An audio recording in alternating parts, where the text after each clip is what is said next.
کہتے ہیں بدعت کبھی بانج نہیں ہوتی، ہر سال نیا بچہ دیتی ہے۔ اس سال نماز عید میلاد النبی کی صورت میں ایک نیا بچہ جنا ہے۔ جی ہاں، بالکل صحیح سنا آپ نے۔ ہر سال 12 ربیع الاول کو عید میلاد النبی صلی اللہ علیہ وسلم کے نام پر جو کچھ ہو رہا ہے وہ آپ اور ہم سب دیکھ رہے ہیں۔ بات شروع ہوئی تھی جلسے سے، پھر جلوس تک پہنچی، پھر جلوسوں میں نعتوں کی جگہ گانوں نے لے لی، وجد کی جگہ ڈانس آ گیا۔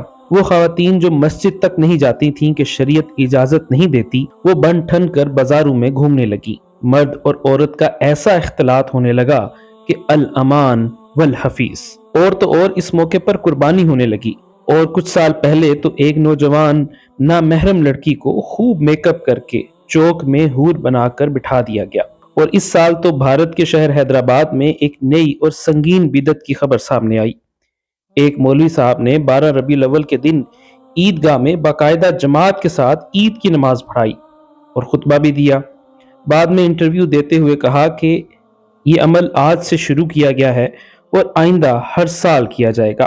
کہ الحمدللہ آج 1500 سالہ جشن ولادت بسعادت رحمت کائنات نور مجسم صلی اللہ علیہ وسلم کا ہم نے آغاز عید کی نماز سے کیا ہے، اور انشاءاللہ تا قیامت تک یہ جو ہے عید کی نماز چلتے رہیں گی۔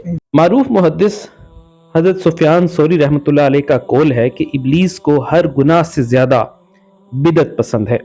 اس کی وجہ یہ ہے کہ گناہ کرنے والا شخص عام طور پر اپنے گناہ پر نادم ہوتا ہے اور توبہ کرتا ہے، جبکہ بدعتی شخص اسے نیکی اور ثواب کا کام سمجھ کر توبہ نہیں کرتا۔ یہی وجہ ہے کہ بدعت انسان کو نیکی کے نام پر اللہ سے دور کر دیتی ہے۔ پاکستان میں بھی نبی صلی اللہ علیہ وسلم کی ولادت کا دن منانے کے لیے جو جلوس نکالے گئے، ان میں کئی غیر اسلامی اور غیر اخلاقی سرگرمیاں دیکھنے میں آئیں۔ نوجوانوں نے خانہ کعبہ اور روضہ رسول صلی اللہ علیہ وسلم کے ماڈل بنا کر ان کے سامنے بےہودہ انداز میں رقص کیا۔ یہ عمل مقدس مقامات کی حرمت کی کھلی خلاف ورزی ہے اور اسے دیکھ کر روح کانپ جاتی ہے۔